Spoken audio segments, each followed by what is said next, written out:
I always thought that animation would be cheaper because you're not actually hiring people, you're not actually renting space, you're not actually doing that, but it's not cheaper. No, it's not cheaper. There's a lot of R&D that goes into it. Is it because you're overpaid? And part of my job is to look at the storyboards and those drawings and figure out, hey... And storyboards are, the artist comes in and says, it almost looks like a comic book. Yeah, it does. Yeah, this frame, this frame, this frame, this, and they have little arrows saying, he's moving here. Yeah. You know, we've all seen them. Just right.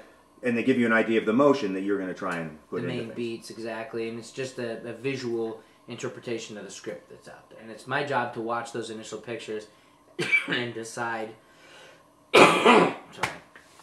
It's my job to watch those initial pictures and decide... If you die during this, I can sell it to YouTube. Nice. Thank you. Oh, YouTube's free. But I can sell it somewhere. Go ahead. Right. So you're doing a lot of this. They're heavily compressed JPEGs that you're sending on Flickr. You know, yeah, right, exactly. Which is great. It is. I don't know if you know if you send it, but you can send, you know, up to 100 megabyte files. Wow, that is. It takes about a year. Right, right. Is that what you guys do? All the computer is doing is figuring out what color each pixel is. When you break it down, that's all it's doing. It has, you know, 1,080 pixels this way, 760 pixels this way, whatever it is, and it has to figure out what color is that pixel. And it can't just pick a color. It actually has to be smart about it. To say, well, if there's a transparent material like this glass right here, right? You know, what is it going to see through there? Is it going to see the couch back here? Well, probably not. It's going to be refracted a little bit. You know, get into the physics of optics, and you might see the curtain over there or whatever it is. And so it'll finally determine what color that pixel should be, and then it moves on to the one next to it, and the one next to that. And so, you know, thousands of pixels it has to do this for. Complex math going on in there, and you know, it takes hours and hours. So you're saying the Dutch masters 300 years ago, when they would do things like that, they probably would have been a lot happier having a Spark system. Let's say it's 70 people.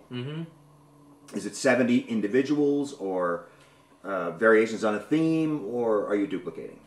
That's a complicated answer, but yes, it is 70 individuals because there are so many factors involved. You start with the same 5 guys. Right. But there are so many factors that are randomly determined that by the time you get to the 70, there are 70 unique characters. So different clothes, different hair. Clothes, yep, different actions is a potential, you know, a guy cheering like this or a guy cheering like this. 2 completely different actions. There's 2 big pieces of software that we're using in the crowds department right now. One is our proprietary system that is called Mob, and we create what are called metacycles, which say from this action you have I can say 30% chance to go to this, 60% chance to go to that.